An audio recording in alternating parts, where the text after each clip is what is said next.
শুরু হলো সব খবর, কম সময়ে সব খবর একসাথে। খবরটা খুব বড় করে বলবো না, কিন্তু যতখানি বলবো তাতে করে আপনি জেনে যেতে পারবেন আজ কোথায় কি হলো।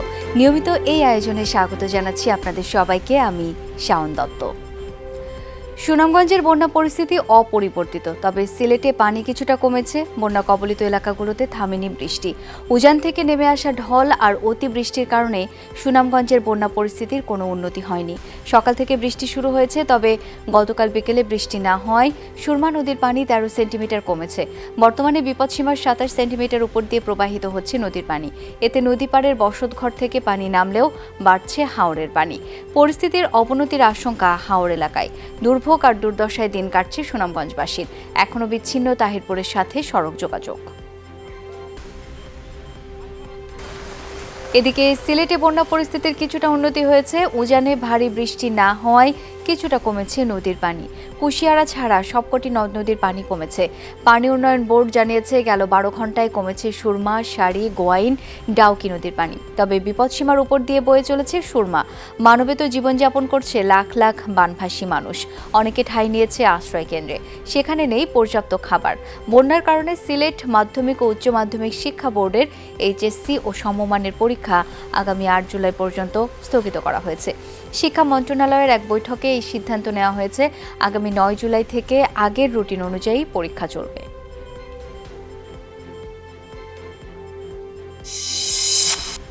দর্শক, বন্যা পরিস্থিতির খবর জানাতে সুনামগঞ্জ থেকে যুক্ত হয়েছেন ফয়সাল মাহমুদ। যাব তার কাছে। ফয়সাল, বন্যা পরিস্থিতির সবশেষ অবস্থা জানতে চাই। বানভাসী মানুষ কিভাবে তাদের নিত্য প্রয়োজনীয় কাজগুলো সারছেন জানাবেন।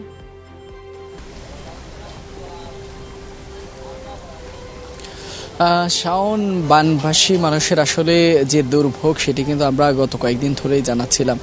আসলে এখনো পর্যন্ত পানি না নামায় হাওর এবং নদীর কিছুটা পানি কমেছে যদি আমরা বলছি, কিন্তু এখনো পর্যন্ত প্রায় কয়েক লক্ষ মানুষ পানিবন্দী অবস্থায় দিন যাপন করছেন। আমরা আজকেও সুনামগঞ্জের বেশ কয়েকটি গ্রামে গিয়েছিলাম, প্রত্যন্ত অঞ্চলে যেগুলো হাওর বেষ্টিত, সেখানে গিয়েছিলাম। তাদের সাথে আমরা কথা বলছিলাম। আসলে মানুষজনের যে দুর্ভোগ সেটি আসলে বর্ণনার মতো নয়। তারা অনেকে বলছেন তাদের খাবারের যেমন একটা বিশাল সংকট, তেমনি তাদের শৌচাগারের সমস্যা থেকে শুরু করে সুপেয় পানির অভাব। সেই জায়গায় বলা যায় যে বেশ সংকটের মধ্যে দিয়ে যাচ্ছেন, বেশ দুর্ভোগের মধ্যে দিয়ে যাচ্ছেন এই সুনামগঞ্জের প্রায় 5টি উপজেলার কয়েক হাজার বাসিন্দা। বলা যায় যে আমি এই মুহূর্তে আছি এখন সুনামগঞ্জের লঞ্চ ঘাট এলাকায়। এই ঘাটটিতেও গত রাতেও যেখানে হাঁটু পরিমাণ পানি ছিল, সেখানে কিন্তু এখন পানি নেমে গেছে। যেটি আমরা বলছিলাম যে আজ পূর্বাভাস যেটি ছিল আবহাওয়ার, বলা হয়েছিল আজ সারাদিন ভারী বৃষ্টি হওয়ার সম্ভাবনা ছিল। তবে সে জায়গায় আজকে সারাদিনই কিন্তু আমরা তেমন বৃষ্টির কোনো ছাপ দেখতে পাইনি, যার কারণেই মূলত আজ পানিটা অনেক নেমে গেছে। শহর থেকে কিছুটা কমেছে এবং নদ নদীরও পানি কিন্তু কমছে, যেহেতু ভারী বৃষ্টি এবং পাহাড়ি ঢলেরও আজকে তেমন আশঙ্কা ছিল না, যার কারণে মূলত পানিটি কমেছে এবং লোকালয় থেকে আস্তে আস্তে পানি নামছে। এই ধারা যদি আগামীকালও যদি অব্যাহত থাকে, হয়তো সুনামগঞ্জ অঞ্চলে যে দুর্ভোগ বা যে সমস্যা, যে বন্যার কবলিত সমস্যা, সেটি হয়তো আস্তে আস্তে কিছুটা সংকট কমে আসবে এবং বানভাসী মানুষের যে কষ্ট সেটিও হয়তো কিছুটা ঘুচে আসবে। শাওন। ফয়সাল, ধন্যবাদ আপনাকে। কিশোরগঞ্জের হাওর সড়কে পানি আটকে সিলেট অঞ্চলে বন্যা হচ্ছে কিনা তা এই বর্ষাতেই খতিয়ে দেখা হবে, জানিয়েছেন পানি সম্পদ প্রতিমন্ত্রী জাহিদ ফারুক। সকালে সিলেট ও সুনামগঞ্জের বন্যা পরিস্থিতি পরিদর্শন করেন তিনি।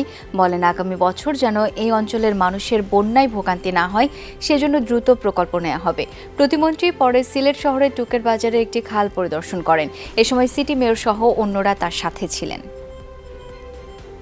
মিঠামইনে যেটা হয়েছে সেটা ব্যাপারে মাননীয় প্রধানমন্ত্রী যেটা বলছে, আপনি যেটা বললেন, আমরা সেখানে যাতে করে জল নদী পানি যাতে পাস করে সেটার ব্যবস্থা আমরা যদি আটকিয়ে যায়, এবার বন্যার সময় আমরা দেখব, বর্ষার সময় যে আটকিয়ে যায় সেটার জন্য আমরা ব্যবস্থা গ্রহণ করব। এটা হচ্ছে সুরমা নদীতে কিছু জায়গায় কিছু হাম্প হয়ে আছে, চর পরে উঁচু হয়ে গেছে, এগুলোকে আমরা ড্রেজিংয়ের আওতায় আমরা আনতেছি। কিশোরগঞ্জের হাওর সড়কে পানি আটকে সিলেট অঞ্চলে বন্যা হচ্ছে কিনা তা এই বর্ষাতেই খতিয়ে দেখা হবে, জানিয়েছেন পানি সম্পদ প্রতিমন্ত্রী জাহিদ ফারুক। সকালে সিলেট ও সুনামগঞ্জের বন্যা পরিস্থিতি পরিদর্শন করেন তিনি। বলেন, আগামী বছর যেন এই অঞ্চলের মানুষের বন্যায় ভোগান্তি না হয় সেজন্য দ্রুত প্রকল্প নেওয়া হবে। প্রতিমন্ত্রী পরে সিলেট শহরের টুকের বাজারে একটি খাল পরিদর্শন করেন।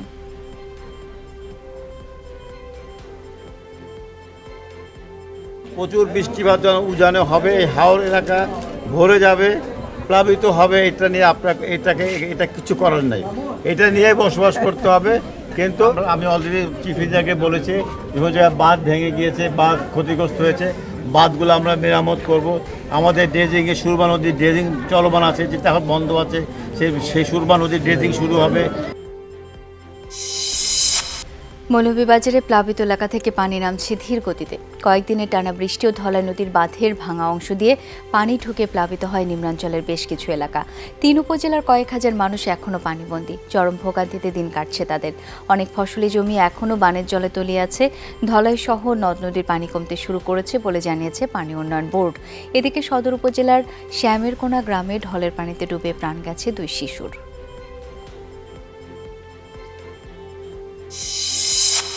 এদিকে ভারী বৃষ্টি আর উজানের ঢলে উত্তরাঞ্চলের কয়েক জেলাতেও প্লাবন দেখা দিয়েছে। তিস্তা, ধরলা ও জিঞ্জিরাম নদীর পানি উপচে প্লাবিত হয়েছে কুড়িগ্রামের ভুরুঙ্গামারী, নাগেশ্বরী ও রৌমারী উপজেলার নিম্নাঞ্চল। তলিয়ে গেছে ধান ও সবজির ক্ষেত সহ ফসলি জমি। লালমনিরহাটে উজানের ঢল ও টানা বৃষ্টিতে তিস্তা নদীর পানি বেড়ে তীরবর্তী নিম্নাঞ্চল প্লাবিত হয়েছে। সদর সহ হাতীবান্ধা, কালীগঞ্জ ও আদিতমারী উপজেলার প্রায় 1,500 পরিবার পানিবন্দী।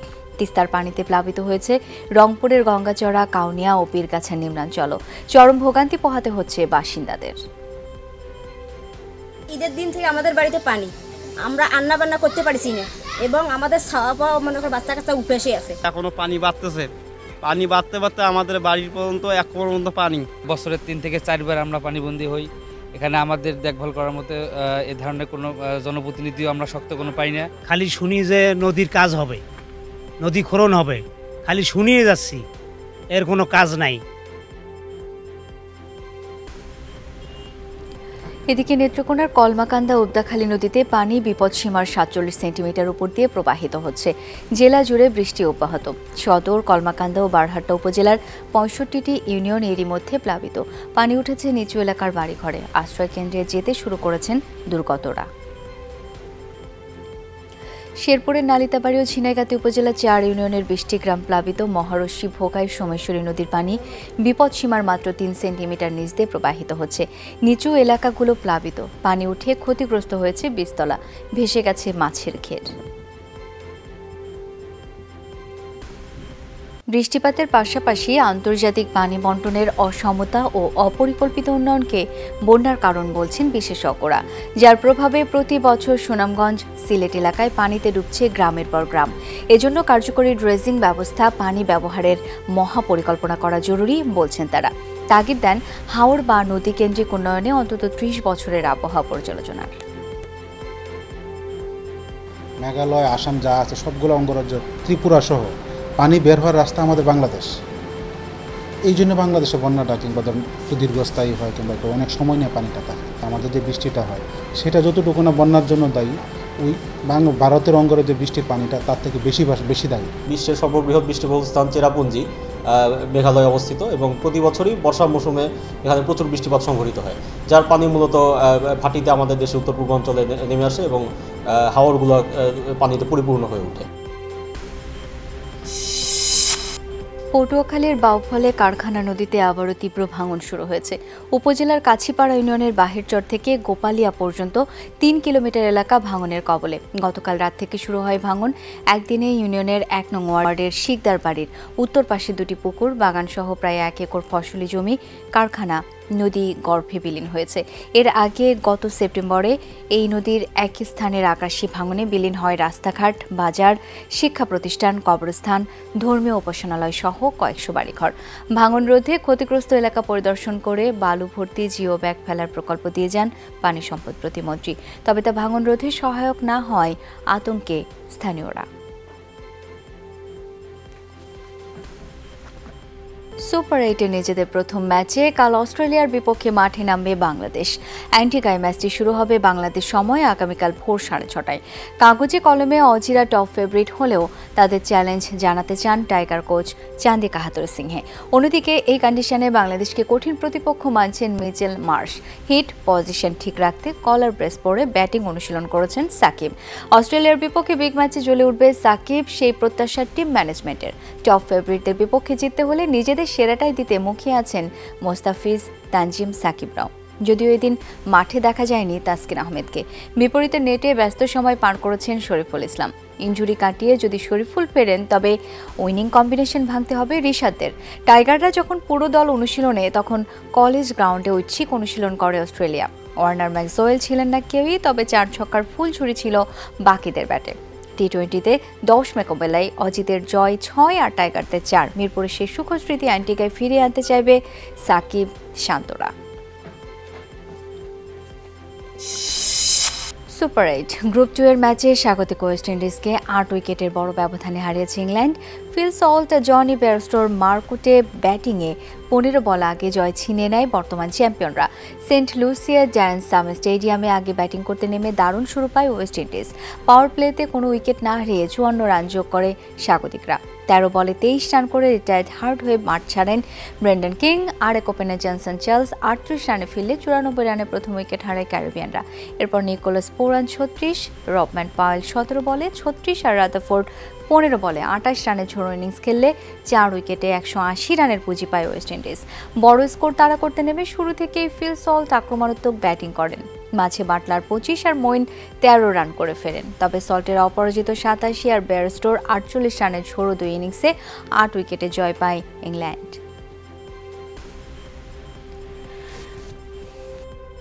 ভারতের প্রধানমন্ত্রী নরেন্দ্র মোদীর আমন্ত্রণে কাল দিল্লি যাচ্ছেন প্রধানমন্ত্রী শেখ হাসিনা। তৃতীয়বারের মতো বিজেপি সরকার গঠনের পর প্রথম দ্বিপাক্ষিক সফর এটি। দুদিনের সফরে গুরুত্ব পাবে প্রতিরক্ষা অংশীদারিত্ব সহ বিভিন্ন ইস্যু। বিশ্লেষকরা বলছেন আলোচনায় তিস্তা নয়, প্রাধান্য পাবে গঙ্গা চুক্তি। এছাড়া সীমান্ত হত্যা বন্ধ এবং ঋণ চুক্তি নিয়েও আলোচনা করবেন দুই সরকার প্রধান। ভারত থেকে ফিরে আগামী মাসে চীনে যাবেন প্রধানমন্ত্রী শেখ হাসিনা। আঞ্চলিক নানা কৌশলের কারণে এই সফরকে গুরুত্বপূর্ণ হিসেবে দেখছেন বিশ্লেষকরা। আমি মনে করি না যে এই সফরে বড় কোনো পরিবর্তন হয়ে যাবে। একটা বিষয় আছে, যেটা হলো গঙ্গার পানি চুক্তি প্রায় শেষ হয়ে আসছে। আমি আশা করব যে কোনো ধরনের কোনো নির্দেশনা অন্তত এখান থেকে আসবে যে আমরা 2027-এর 1 জানুয়ারি কি ভাগাভাগির ব্যবস্থা হবে। তিস্তা ব্যারেজ তৈরি করার জন্য ভারত আগ্রহী বলে আমরা যতদূর জানি। সেই ক্ষেত্রে আসলে আর্থিক সক্ষমতা বা টেকনিক্যাল সক্ষমতার জায়গাগুলি দুটো দেশের মধ্যে প্র্যাকটিক্যালি বা প্র্যাগম্যাটিক্যালি কতটুকু পসিবল সেটা নিশ্চিতভাবেই আলোচিত হবে বলে আমার ধারণা। মিয়ানমারের সরকারি বাহিনী ও আরাকান আর্মিকে বলে দেওয়া হয়েছে বাংলাদেশের পতাকাবাহী জাহাজ লক্ষ্য করে গুলি ছুড়লে বাংলাদেশেও পাল্টা গুলি চালাবে। দুপুরে সচিবালয়ে ব্রিফিংয়ে স্বরাষ্ট্রমন্ত্রী আসাদুজ্জামান খান বলেন, আমাদের উপর কেউ আঘাত করলে তাদের পাল্টা জবাব দেওয়া হবে। এ সময় ডিএমপির সাবেক কমিশনার আসাদুজ্জামান মিয়ার অবৈধ সম্পদের অভিযোগের বিষয়েও কথা বলেন মন্ত্রী। জানান তার বিরুদ্ধে সঠিকভাবে কোনো অভিযোগ উত্থাপন করা হয়নি। এই বিষয়ে তার বক্তব্য শুনতে হবে। ব্রিফিংয়ে এমপি আনার ইস্যুতে মন্ত্রী বলেন, এই হত্যাকাণ্ডের বিষয়ে সঠিক তদন্ত চলছে। আনারের মেয়ে তদন্তের বিষয়ে অনুমান নির্ভর বক্তব্য দিচ্ছে বলেও জানান স্বরাষ্ট্রমন্ত্রী। এরা মাঝে মাঝে ভুল করে আমাদের পুলিশের আমাদের টহল বিজিবির উপরে ফায়ার ওপেন করেছিল। তাদেরকে আমরা জানিয়েছি। তারা যেটা বলছে যে আপনারা সুনির্দিষ্টভাবে বাংলাদেশের ফ্ল্যাগ যাতে উড়িয়ে যায় সেই রকম একটা ব্যবস্থা করেন, তাহলে বাংলাদেশের ফ্ল্যাগ ভুল রয়ে গেলে আর কেউ ওখানে গুলি করবে না। আওয়ামী লীগ ভারতের সঙ্গে বন্ধুত্বপূর্ণ, ভারসাম্যপূর্ণ ও সম্মানজনক সম্পর্ক চায়, জানিয়েছেন দলটির সাধারণ সম্পাদক ওবায়দুল কাদের। দুপুরে দলের কেন্দ্রীয় কার্যালয়ে যৌথ সভায় তিনি বলেন, জিয়াউর রহমান ও খালেদা জিয়া ভারতের সাথে বৈরী সম্পর্ক সৃষ্টি করেছিল। আওয়ামী লীগের প্লাটিনাম জুবিলি উপলক্ষে 23 জুন সোহরাওয়ার্দী উদ্যানে জনসভা সহ 10 দফা কর্মসূচি ঘোষণা করেন ওবায়দুল কাদের। শুক্রবার রাজধানীতে হবে আনন্দ শোভাযাত্রা। এ সময় সিলেটে পানিবন্দী মানুষের সহায়তায় দলের নেতাকর্মী স্থানীয় জনপ্রতিনিধিদের পাশে থাকার আহ্বান জানান।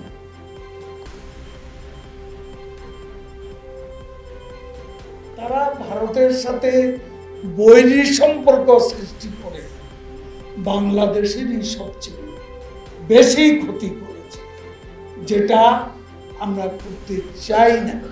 আমরা বন্ধুত্বপূর্ণ, ভারসাম্যমূলক, সম্মানজনক, পারস্পরিক আমরা কূটনীতি চাই।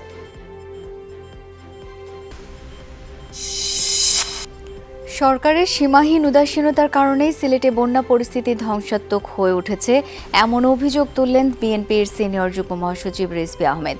বলেন, উন্নয়নের নামে একের পর এক বাঁধ নির্মাণ করাতেই এই ভোগান্তি। সকালে নয়াপল্টনে দলীয় কার্যালয়ে ছিল সংবাদ সম্মেলন, সেখানেই তিনি বলেন, জনগণের ভোগান্তি নিয়ে সরকারের কোনো চিন্তা নেই, তাদের চিন্তা ভারত সফর নিয়ে। নতুন নতুন চুক্তি করবে, সেটা ঘিরেই সরকারের সব চিন্তাভাবনা, এমনটা বলেন রিজভী। সরকারের ভুল নীতির খেসারত তাদের দিতে হচ্ছে বলে মন্তব্য করেন বিএনপির এই নেতা। বন্যা দুর্গতদের পাশে দাঁড়াতে বিএনপি নেতাকর্মীদের নির্দেশও দেন তিনি। চামড়া নিউজ সিন্ডিকেটের অভিযোগ করেন রিজভী। মানুষকে সীমাহীন দুর্ভোগের মধ্যে ফেলে দেওয়া যে সরকারের কর্মসূচি, সে সরকারের দ্বারা একটি জাতির সর্বাঙ্গীন উন্নতি লাভ কখনোই সম্ভব নয়। আজ দামি সরকারের লুটেরা নীতির জন্যই ভুক্তভোগী জনগণের মর্মভেদী অশ্রুপাতের কারণ। আওয়ামী সরকার দেশের সার্বভৌমত্ব দুর্বল করে নিজের ক্ষমতাকে আঁকড়ে রাখার জন্য উন্নয়নের কর্মকৌশল নির্মাণ করছে। সুতরাং সেই উন্নয়নের মধ্যে পাটকাঠির কাঠামো রয়েছে বলেই সেটি ধসে পড়ছে। রাজধানীর যাত্রাবাড়িতে নিজ বাসায় অবসরপ্রাপ্ত ব্যাংক কর্মকর্তা ও তার স্ত্রীকে গলা কেটে হত্যা করেছে দুর্বৃত্তরা। যাত্রাবাড়ির পশ্চিম মোমেনবাগে ভোরে এ ঘটনা ঘটে। নিহত দম্পতির ছেলে পুলিশের উপপরিদর্শক। স্থানীয়রা জানান, ভোর 5টার দিকে নিজ বাসার পানির পাম্প চালু করতে দোতলা থেকে নামেন অবসরপ্রাপ্ত ব্যাংক কর্মকর্তা শফিকুর রহমান। আগে থেকে ওত পেতে থাকা দুর্বৃত্তরা ধারালো অস্ত্র দিয়ে তাকে এলোপাতাড়িয়ে আঘাত করে। ঘটনাস্থলেই তার মৃত্যু হয়। পরে তার স্ত্রী ফরিদা ইয়াসমিনকেও কুপিয়ে পালিয়ে যায় হত্যাকারীরা। স্থানীয়রা জানান, 4তলা ভবনের বাউন্ডারি থাকলেও তার উপর দিয়ে খুব সহজেই প্রবেশ করা যায় বাড়ির ভেতর। পুলিশ বলছে, হত্যার ধরন ও আলামত দেখে এটিকে পরিকল্পিত হত্যাকাণ্ড বলে ধারণা করা হচ্ছে। আমার এলাকাবাসী তো আমাকে চেনে, আমার আব্বাকে চেনে। একদম ছোট থেকে আমি বড় হয়েছি, কারোর সাথে কোনোদিন উচ্চবাক্য হয় না আমার। উনি প্রতিদিন ভোর 4টা সাড়ে 4টার দিকে নিচে নামান পানি ছাড়ার জন্য। তো আমাদের ধারণা উনি যদি নিচে খুন হয়েছে তখন হয়তো নিচে আসছিলেন, আর তখন নিচে আসলে তো স্বভাবতই উপরের বাসাটা খালি থাকে, এরকম একটা কিছু হতে পারে। তাছাড়াও আমরা কিছু চাবি পেয়েছি বাসার রুমের সামনে, তো আমরা দেখছি এগুলো। বাসা থেকে জিনিসপত্র হারানোর যেই লক্ষণ, এই সকল কিছু মিলিয়ে আমরা এখনও ধারণা করতেছি কোনো একটা পরিকল্পিতভাবে হত্যাকাণ্ড ঘটিয়েছে।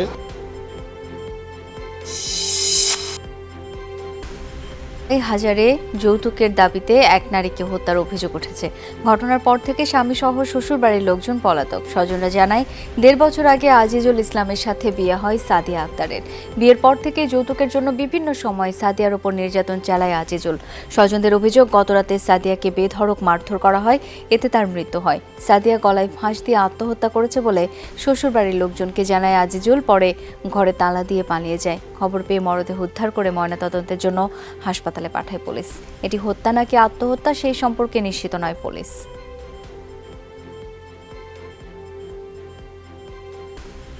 ভরণ পোষণ খরচ তো দেয়ই না, বরং তার সংসার পরিচালনা করার জন্য আমার বাড়ি থেকে নগদ অর্থ তাকে নিয়ে দেওয়ার জন্য বিভিন্নভাবে চাপ প্রয়োগ করে আসতেছিল। কালকে আমার বোনকে সে আজিজুল এবং তার বোন বিলকিস এবং তার মা খোদেজা বেগম সহ সকলেই আমার বোনকে কালকে এক পর্যায়ে তারা হত্যা করে ফেলে। মৃত্যুর সঠিক কারণ নির্ণয়ের জন্য আবাসিক সদর হাসপাতাল ভিক্টোরিয়াতে আমরা প্রেরণ করি।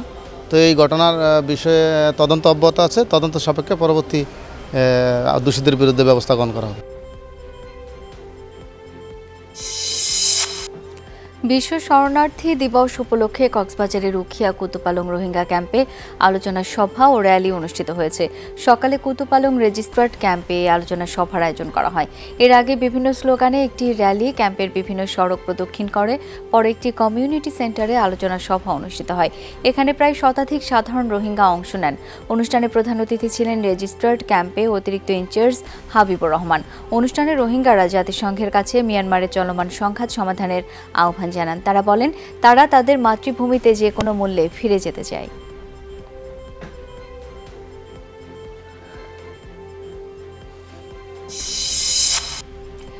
রোহিঙ্গা সমস্যার সবচেয়ে বড় ভুক্তভোগী বাংলাদেশ, অথচ রোহিঙ্গাদের নিজ দেশে ফেরাতে দাবেদার ডামি সরকারের কোনো কার্যকর উদ্যোগ নেই।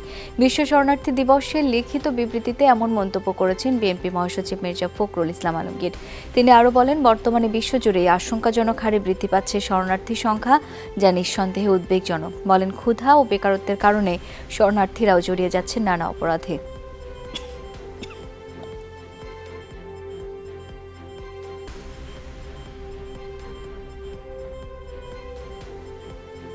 ঈদ উদযাপন শেষে আজও ঢাকায় ফিরছে মানুষ, তবে বেশিরভাগই কর্মজীবী।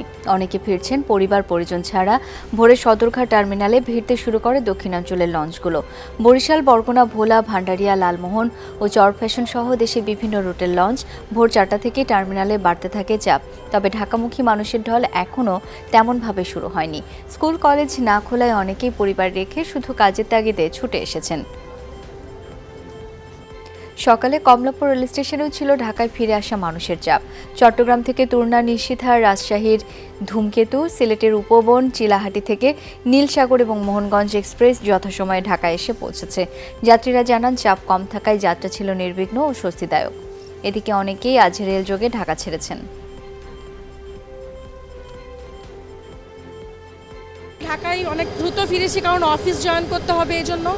আর আজকে জার্নি খুব বাজে ছিল, কারণ ট্রেন অনেক লেট করছে। আসলে পড়ালেখা করতেছি মুন্সিগঞ্জ পলিটেকনিক্যালে, তো ছুটি শেষ তাই যাওয়া হচ্ছে আর কি। আমি নরসিংদী থেকে ঢাকা আসছি বেড়াতে আমার বোনের বাসায়, যেহেতু ঈদে আমি গ্রামের বাসা যেতে পারিনি জ্যামজটের কারণে, তাই আজকে নরসিংদী থেকে এখানে আসলাম।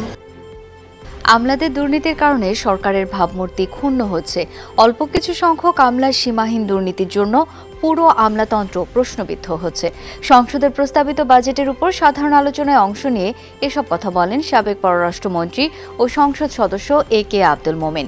দুর্নীতিবাজদের বিরুদ্ধে কঠোর ব্যবস্থা নেওয়ার দাবি জানান তিনি। প্রস্তাবিত বাজেটে কালো টাকা সাদা করার সুযোগ দেওয়ার সমালোচনা করে বলেন, এই সিদ্ধান্তের ফলে সৎ করদাতারা হতাশ হবেন। এছাড়া প্রস্তাবিত বাজেটে ব্যাংক খাত থেকে অতিমাত্রায় ঋণ নেওয়ার পরিকল্পনা থেকে সরে আসার পরামর্শ দেন তিনি। বলেন, সরকার ব্যাংক থেকে এত বেশি ঋণ নিলে বেসরকারি খাতে বিনিয়োগ হবে না, কমে আসবে কর্মসংস্থানের সুযোগ। আমলাদের একটি অংশ দুর্নীতিপরায়ণ হয়ে উঠেছেন এবং তাতে জনগণের হয়রানি বাড়ছে।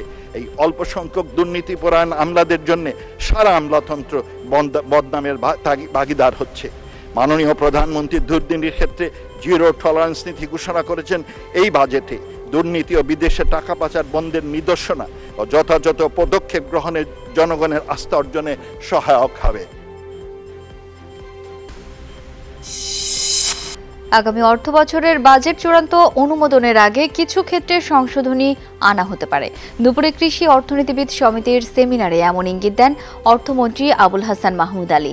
জানান, বাজেট নিয়ে কিছু পর্যবেক্ষণ আছে, সেগুলো পর্যালোচনা করা হবে। তার দাবি, এবারের বাজেট জনবান্ধব হয়েছে। মন্ত্রী বলেন, বাংলাদেশের অর্থনীতিতে কৃষির অবদান অপরিসীম। খাদ্য নিরাপত্তা জোরদারে ভূমিকা রাখছেন কৃষক, তাই সরকার এই খাতকে সর্বোচ্চ গুরুত্ব দিচ্ছে।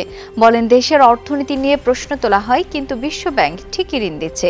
এই আন্তর্জাতিক সংস্থা বলছে বাংলাদেশের অর্থনীতি সঠিক পথে আছে। বাজেট সমালোচকদের জবাবে অর্থমন্ত্রী বলেন, অর্থনীতি নিয়ে জেনে শুনে বুঝে মন্তব্য করা উচিত।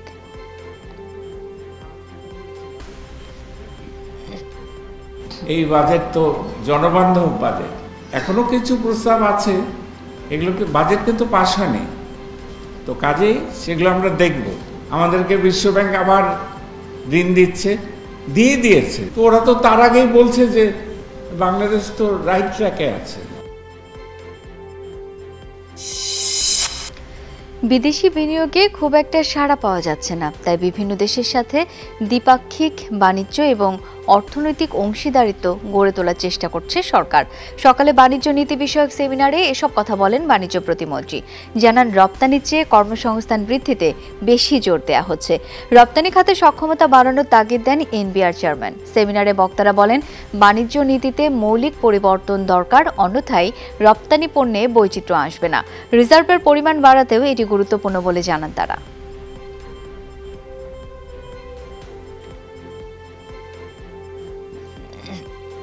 ফরেন এক্সচেঞ্জ রিজার্ভ এখন স্ট্যাবিলাইজ করা হয়েছে, 3.5 মাসের ইম্পোর্ট কাভার এখন আছে, ঠিক আছে। অ্যাটলিস্ট 5 মাস না গেলে This foreign exchange reserve is not what you call comfortable zone. So এটা করার জন্য এক্সপোর্টকে আমাদেরকে আরো রোবাস্ট করতে হবে। লেদারের অনেক দিন আমরা সাপোর্ট দিয়ে যাচ্ছি, যেভাবে এক্সপোর্ট মার্কেট দখল করার কথা ছিল সেইভাবে পারছে না। এখানে মেইন প্রবলেমটা আমি অনেকের সাথে আলাপ করেছি এবং বলছি যে এটা মেইন প্রবলেমটা কমপ্লায়েন্স ইস্যুতে। যেভাবে গার্মেন্টস ফ্যাসিলিটি পাচ্ছে একইভাবে লেদার, জুট এবং অন্যান্য যে এক্সপোর্ট ওরিয়েন্টেড বিশেষ করে লেদার এবং জুট তারা যেন একই সুযোগ সুবিধা পায়। ঈদের পর মোটা চালের মোকামে অস্থিরতা দেখা দিয়েছে। রাজধানীর বিভিন্ন বাজারে কেজিতে 1 থেকে 2 টাকা বেড়ে স্বর্ণা চাল বিক্রি হচ্ছে 52 থেকে 56 টাকায়। দোকানিদের দাবি মিল গেটে দাম বাড়ার প্রভাব পড়তে শুরু করেছে। কোরবানির ঈদের সময় পশু পরিবহনের জন্য ট্রাকের চাহিদা বেশ বাড়ে। ঈদের ছুটিতে অনেক চালক পরিবহন নিয়ে সড়কে আসেন না। এর প্রভাব পড়ে চালের যোগানে, অর্থাৎ মিলগেট থেকে সরবরাহ কমে যায়। তবে সরু ও মাঝারি মানের চালের দর অনেকটা স্থিতিশীল। মানভেদে মিনিকেট চাল 65 থেকে 72 টাকা দরে বিক্রি হচ্ছে। ঈদের আগে যে চালের বাজারটা ছিল, ঈদের পর চালের সরবরাহ বেশি হওয়ার কারণে বেচা কিনা কমার কারণে বাজার সেরে 1 টাকা কমে গেছে, বাজার বাড়েনি। মিল গেটে ঈদের আগে যে দাম কিনছি এখনো সেই দাম, বেচা কিনা কম, কাস্টমারও কম, 2-1 টাকা কমেই বেচতেছি। ঈদের আগে আমাদের এখানে যে বাজার ছিল এবং যে রকম সরবরাহ ছিল, ঠিক সরবরাহের পরিমাণটা এখনো ওরকমই আছে এবং চালের কোনো দাম বৃদ্ধি পায়নি। হিজবুল্লাহকে ঠেকাতে লেবাননে বড় পরিসরে অভিযানের প্রস্তুতি নিচ্ছে ইসরায়েল। এবার এমন ইঙ্গিত দিলেন দেশটির প্রতিরক্ষা মন্ত্রী ইয়োভ গ্যালান্ট। লেবাননে সর্বাত্মক হামলা শুরু হলে নিরাপদে থাকবে না ইসরায়েলের কোনো অংশ, ঝাঁঝরা হয়ে যাবে উত্তরাঞ্চল, এমন হুঁশিয়ারি উচ্চারণ করেছেন হিজবুল্লাহ প্রধান হাসান নাসারুল্লাহ। ইসরায়েলকে আকাশসীমা ও সামরিক ঘাঁটি ব্যবহারের সুযোগ দিলে আক্রান্ত হবে সাইপ্রাসও, দিয়েছেন এমন হুমকিও। এটা যে কোনো পরিস্থিতির জন্য প্রস্তুত থাকার সময়। উত্তর ও দক্ষিণ উভয় দিকেই লড়াইয়ের অভিজ্ঞতা রয়েছে সেনাদের। স্থল ও বিমান বাহিনীর প্রস্তুতি ঝালাই ও গোয়েন্দা তৎপরতা জোরদার করছি। হিজবুল্লাহ 8 অক্টোবরই আমাদের বিরুদ্ধে যুদ্ধ শুরু করেছিল, আর তখন থেকে চলছেই। এই পরিস্থিতির পরিবর্তন অত্যাবশ্যকীয় হয়ে পড়েছে।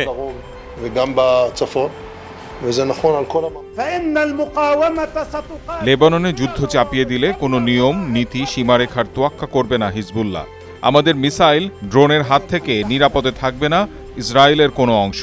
সাইপ্রিয়ট সরকারেরও সতর্ক হওয়া উচিত। লেবাননের হামলার জন্য ইসরায়েলকে তাদের আকাশসীমা ও ঘাঁটি ব্যবহার করতে দিলে তারাও এই যুদ্ধের অংশ হবে।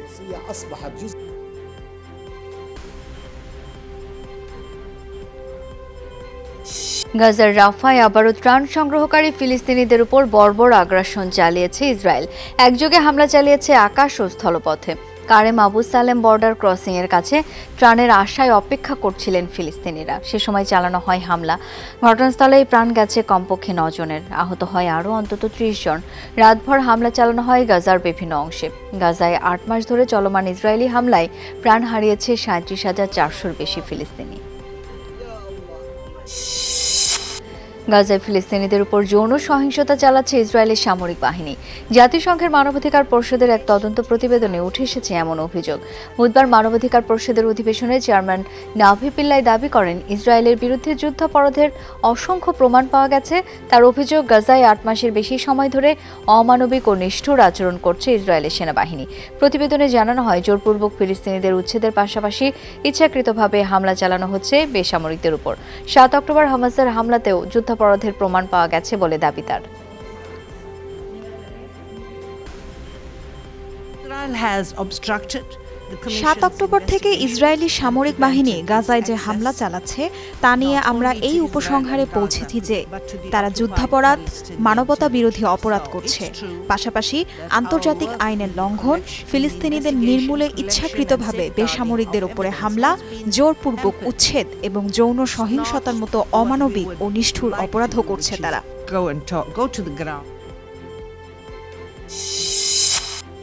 ইউরো চ্যাম্পিয়নশিপের খবর। হাই ভোল্টেজ ম্যাচে গ্রুপ বির লড়াইয়ে ডিফেন্ডিং চ্যাম্পিয়ন ইতালির বিপক্ষে মাঠে নামবে স্পেন।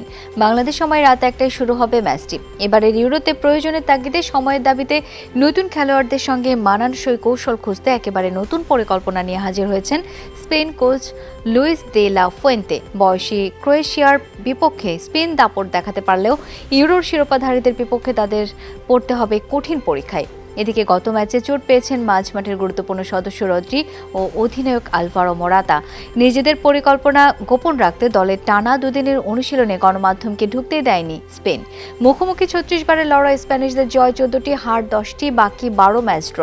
ইতালিয়ানদের চিরাচরিত ফুটবল দর্শন রক্ষণাত্মক কৌশল বদলে দলের মধ্যে আক্রমণের বীজ বুনে দিয়েছেন স্পালেত্তি। আলবেনিয়ার বিপক্ষে জয়ের পথে যে কৌশল দারুণ কাজে দেয় স্পালেত্তির কোচিংয়ে মাঠে বেশি সময় পজিশন রেখে ছোট ছোট অংশে নিয়ন্ত্রণ নিয়ে আরও আক্রমণাত্মক হতে আগ্রহী এই ইতালি। ফুটবল বিশ্বের এই দুই পরাশক্তির নতুন কৌশল কার্যকর হলে নিশ্চিতভাবেই বলা যায় অসাধারণ এক লড়াইয়ের সাক্ষী হতে যাচ্ছে ফুটবল প্রেমীরা। চিকিৎসায় কোনো ধরনের অবহেলা মেনে নেওয়া হবে না জানিয়েছেন স্বাস্থ্যমন্ত্রী ডাক্তার সামন্তলাল সেন। বৃহস্পতিবার দুপুরে ঢাকায় বিভিন্ন বেসরকারি হাসপাতাল পরিদর্শন শেষে কথা বলেন স্বাস্থ্যমন্ত্রী। বলেন, মানুষের জীবন একটাই, কোনো ভুল চিকিৎসার জন্য কারো জীবন যেন না যায় সেদিকে লক্ষ্য রাখার আহ্বান জানান তিনি। এর আগে তিনি ধানমন্ডি ল্যাবএইড হাসপাতালে জরুরি বিভাগ, মেডিকেল চেকআপ রুম, অ্যান্ডোস্কোপি ও কলোনোস্কোপি বিভাগ, সিসিইউ বিভাগ সহ বিভিন্ন বিভাগ পরিদর্শন করেন।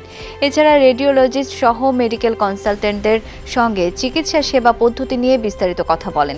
পরে স্বাস্থ্যমন্ত্রী ডাক্তার সামন্তলাল সেন বাংলাদেশ স্পেশালাইজড হাসপাতাল পরিদর্শন করেন।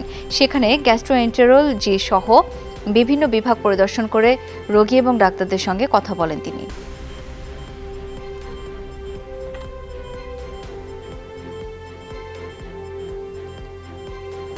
স্পষ্ট করে বলে দেই যে কোনো নেগলিজেন্সি, কোনো অবহেলা আমি কিছুতেই মেনে নিব না। তার জন্য যা করার দরকার তা করব, কারণ মানুষের জীবন কিন্তু একটা, চলে গেলে আর আসে না। সুতরাং অবহেলা আমি মেনে নিব না। কোয়ান্টিটি না বাড়িয়ে কোয়ালিটি করার কথা আমি যেটা বলে দিছি, যে এন্ডোস্কোপি একসাথে 70 জন না করে, তারপরে আলট্রাসোনোগ্রাম আপনারা কম করে করেন, কিন্তু মানসম্মত করেন। পাবনার ঈশ্বরদীতে গ্যাস সিলিন্ডার বিস্ফোরণে আগুনে পড়েছে একটি মাইক্রোবাস ও কয়েকটি ঘর। আহত হয়েছেন একজন। সকালে উপজেলার চর গড়গড়ি সর্দারপাড়া গ্রামে এ ঘটনা ঘটে। ফায়ার সার্ভিস জানায়, বাড়ির সামনে পার্ক করে রাখা গাড়িটি চালু করতেই গ্যাস সিলিন্ডার বিস্ফোরিত হয়। এতে মাইক্রোবাসটিতে আগুন ধরে যায়, পড়ে যায় পাশের কয়েকটি ঘরও। খবর পেয়ে ঘটনাস্থলে যায় ফায়ার সার্ভিসের একটি ইউনিট। আহত ব্যক্তিকে উপজেলা স্বাস্থ্য কমপ্লেক্সে ভর্তি করা হয়েছে।